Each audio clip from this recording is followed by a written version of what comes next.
Je suis Sana Karaki, je suis docteur en neurosciences et je m'intéresse au dialogue entre sciences cognitives et sciences humaines et sociales. J'ai écrit un premier essai, Le talent est une fiction, et le deuxième, qui sortira le 2 octobre, qui s'appelle L'empathie et politique. Alors, dans l'usage commun, l'empathie, elle est comprise comme une capacité de se mettre à la place de l'autre, de partager ses émotions, de comprendre ses émotions. Le concept, il est très complexe. Il n'y a pas d'ailleurs de définition consensuelle selon les disciplines et les domaines. Les définitions traversent des champs philosophiques, psychologiques et neuroscientifiques. Alors, à la lumière de l'état actuel des connaissances, on peut dire que c'est une alliance entre une contagion émotionnelle automatique est une prise de perspective délibérée pour se mettre dans l'expérience de l'autre et donc être en proximité de ce que l'autre peut être en train de vivre.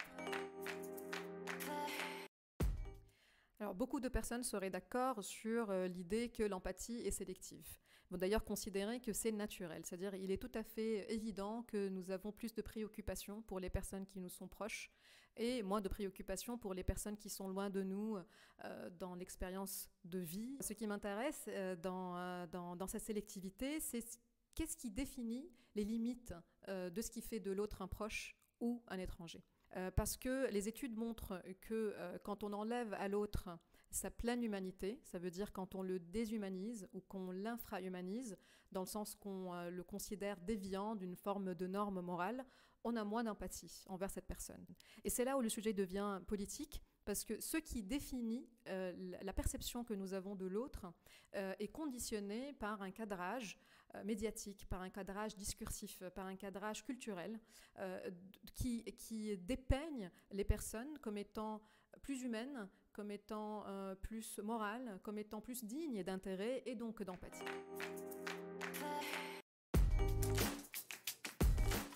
Le problème n'est pas individuel et la solution n'est pas individuelle. Et ce que je veux dire par là, c'est que ce qui fait que les autres sont perçus comme des groupes déshumanisés, comme des groupes infrahumanisés, c'est des cadrages qui dépassent l'individu, qui ne sont pas réservés à la sphère des émotions et des affects. En fait, le problème, c'est que la société opère une hiérarchisation entre la vie et la mort des groupes humains. C'est en cela qu'il faut pointer des démarches politiques, discursives, culturelle, cinématographique, littéraire, à laquelle l'individu est exposé. Et donc, je ne peux pas inviter les individus à faire un travail de développement personnel pour libérer un réservoir d'empathie sans questionner que nous pouvons être en train de reproduire des dynamiques de pouvoir et de domination qui nous sont imposées par ces cadrages-là. Donc ces cadrages-là que je pointe et que je responsabilise. Et pour l'individu, ce serait peut-être la chose faisable, c'est vraiment d'accepter de se décentrer et de traverser sa propre expérience pour aller vers l'autre et de l'écouter parler plutôt que d'imposer sa propre perspective de l'expérience.